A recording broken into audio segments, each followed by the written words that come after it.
ഒത്തിരി സ്വപ്നങ്ങൾ സീരിയലിൻ്റെ ഏറ്റവും പുതിയ പ്രൊമോ റിവ്യൂവിലേക്ക് എല്ലാ കൂട്ടുകാർക്കും സ്വാഗതം. അങ്ങനെ രാഹുൽ ഹരിതയോട് പറയുന്നുണ്ട്, ഞാൻ ഇന്ന് എൻ്റെ ഗേൾ ഫ്രണ്ടിനെ കാണാൻ പോവുകയാണ്, എൻ്റെ കൂട്ടുകാരൻ്റെ വീട്ടിൽ വെച്ച് അവൾ കാണാൻ പോകുക എന്ന് പറയുമ്പോൾ ഹരിത വിചാരിക്കുന്നുണ്ട് വർഷയെ കാണാൻ പോകുകയെന്ന് വെച്ച് ഹരിത വർഷയെ പിന്തുടർന്ന് വർഷയുടെ പിന്നാലെ പോകുന്നുണ്ട്. അന്നേരം ഒരു കാര്യം കാണുന്നുണ്ട്, ശർമിളയും വർഷയും തങ്ങളിൽ മുന്നേ കമ്പനി ഉണ്ടെന്നും മാത്രമല്ല എന്തോ ചില രേഖകൾ വർഷയ്ക്ക് ശർമിള കൊടുക്കുന്നത് ഹരിത കാണുകയും ചെയ്യുന്നുണ്ട്.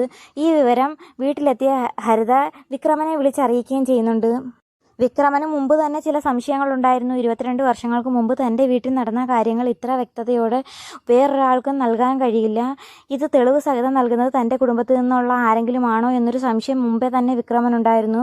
അന്നേരം വിക്രമൻ പറയുന്നുണ്ട്, വർഷയിലൂടെ ശിവനന്ദ വഴി തനിക്കെതിരെ കരുക്കൾ നീക്കുന്നത് ഇനി ശർമിളയാണോ എന്ന സംശയം ഹരിതയോട് പറയുകയും ചെയ്യുന്നുണ്ട്. വർഷയും രാഹുലും തങ്ങളിൽ സ്നേഹത്തിലാണോ എന്ന് കണ്ടുപിടിക്കാൻ പുറകെ പോകുന്ന വിവേകും കാണുന്നുണ്ട്. ശർമിളയും വർഷയും തങ്ങളിൽ സംസാരിക്കുന്നത് എന്തോ ചില രേഖകൾ കൈമാറുന്നത് വിവേകും കാണുന്നുണ്ട്. വിവേകിന് എന്തോ ചില സംശയങ്ങൾ തോന്നുകയും ചെയ്യുന്നുണ്ട്. അത് പാച്ചപ്പനോട് അന്നേരം തന്നെ പറയുകയും ചെയ്യുന്നുണ്ട്.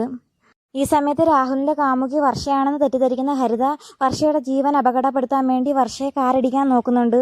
എന്നാൽ വിവേക് വർഷയുടെ പിന്നാലെ നടക്കുന്നത് കൊണ്ട് ആ സമയത്ത് ഇത് കാണുകയും ചെയ്യുന്നുണ്ട്. പെട്ടെന്ന് വന്ന് വർഷയെ രക്ഷപ്പെടുത്തുകയും ചെയ്യുന്നുണ്ട്. രക്ഷപ്പെടുത്തുന്നതിനിടെ വിവേകും വർഷയും റോഡിൻ്റെ സൈഡിലേക്ക് വീഴുന്നുണ്ട്. എണീറ്റ് വർഷ നന്ദി പറയുന്നതിന് പകരം എൻ്റെ നടു പോയടോ പോത്തേന്നും പറഞ്ഞ് വിവേകിനെ വഴക്ക് പറയുകയാണ് ചെയ്യുന്നത്.